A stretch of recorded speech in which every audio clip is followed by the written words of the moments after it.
Hello বন্ধুরা, good morning. কেমন আছেন আপনারা? আশা করছি ভালো আছেন।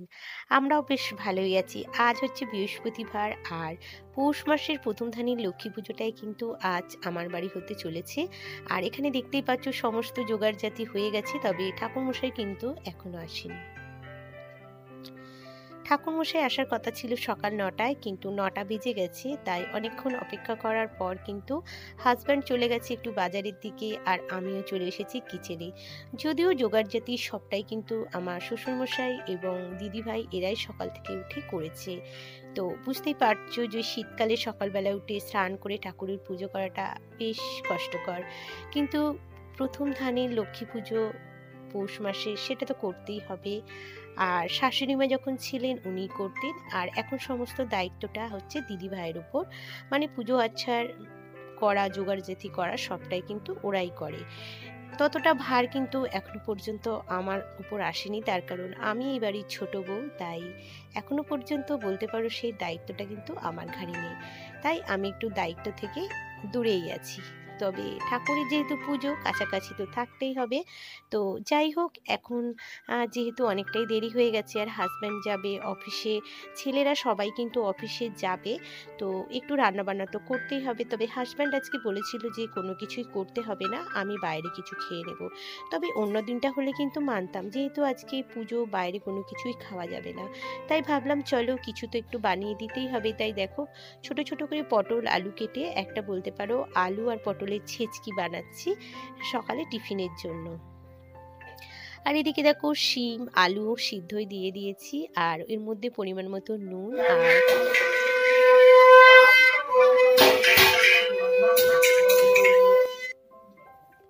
ওদিকে ঠাকুরমশাই এসে গেছে প্রায় 9:30টার দিকে, পুজো শুরু হয়ে গেছে। দেখো এখানে দিদিভাই পুজোতে বসে গেছে, শ্বশুরমশাইও বসে আছে, আর আমি কিচেনে রান্না করতে করতে তোমাদের সাথে ব্লগটা শেয়ার করছি।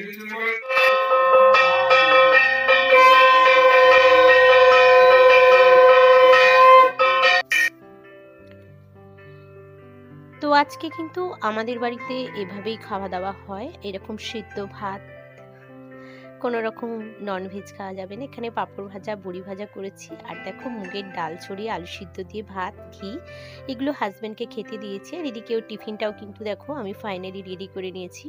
যদিও আজকে বলেছিল যে আমার জন্য কোনো রকম টিফিন বানানোর কোনো দরকার নেই, কিন্তু যেহেতু ছেলে, তো ওরা আজকে এই উপোসের দিনে কোথায় কি খাবে, আমরা বাড়ির মহিলারা ভীষণই চিন্তায় থাকবো।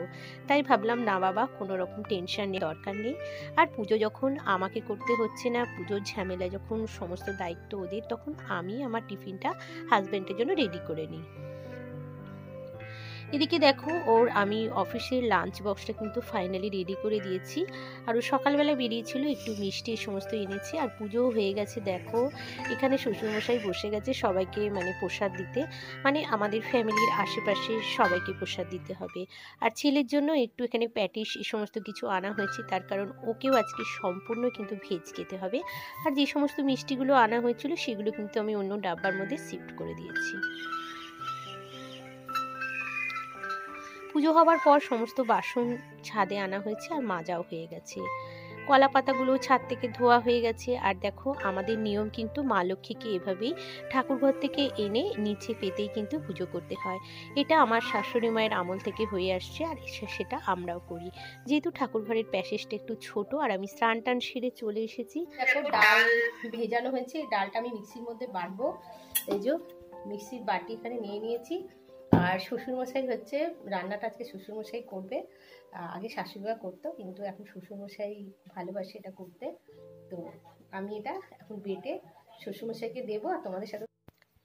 তবে হ্যাঁ, অন্য কিছু দায়িত্ব পালন না করতে পারলেই খাওয়া দাওয়ার এই সমস্ত জোগাড়জাতিগুলো কিন্তু আমার ওপরেই থাকে, তার কারণ আমাকেই ডালটা বেটে দিতে হয়, আলুটা ছাড়িয়ে দেওয়া। যতটা পারি আমি কিন্তু অনেকটাই ওদেরকে হেল্প করি, তার কারণ সপরিবারে আমি ডালটা বেটে একটা অন্য পাত্রের মধ্যে শিফট করে নিয়েছি। আর এখানে হচ্ছে এই যে মিক্সির বাটি বের করা, আর শ্বশুরমশাই যে কিচেনে রান্নাবান্না করছে, তো চলো সেখানে এটা নিয়ে যাওয়া যাক।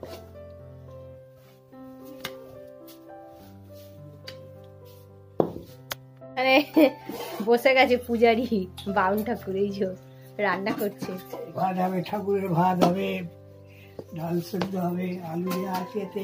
আচ্ছা, ঠাকুরের ভাতটা আজকে আপনি করবেন তাই তো? আর দেখি এখানে কি দেয়া আছে। এই যে আলু আলু আছে, এটা ফুটলে তারপর দেবে। হ্যাঁ, আচ্ছা, তার জন্য অপেক্ষা করছে, তারপরে খাওয়া দাওয়া হবে। চলো বানাও। এই যে চালটা, এই যে চাল,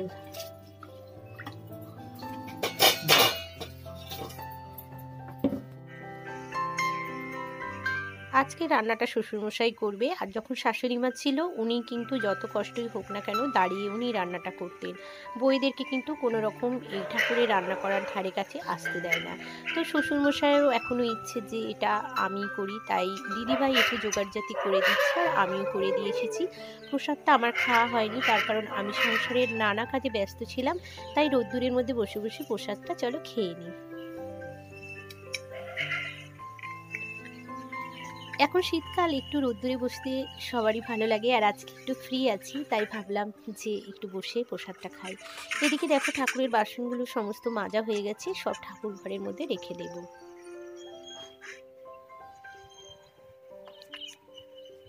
সংসারের ওদিকে গোছগাছ করে দিয়ে শ্বশুরমশাইকে সমস্ত জোগাড়জাতি দিয়ে, আর দিদিভাই তো সাথে আছেই, আর আমি চলে এসেছি ছাদে। আর ছেলেও এখনো কোনো রকম খাওয়া দাওয়া করেনি, ও কিন্তু আজকে আমাদের সাথে ঠাকুরের ভাত খাবে।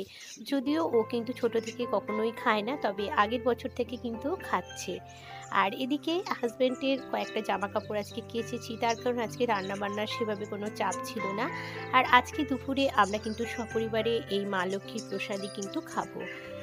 আর সমস্ত জামা কাপড়গুলো আমি দেখো মেলে দিয়েছি, তবে একটু একটু হাওয়া দিচ্ছে। আর রোদ্দুরটা এত ভালো লাগছে যে কম্বলটা না দিয়ে কিন্তু আমি পারলাম না।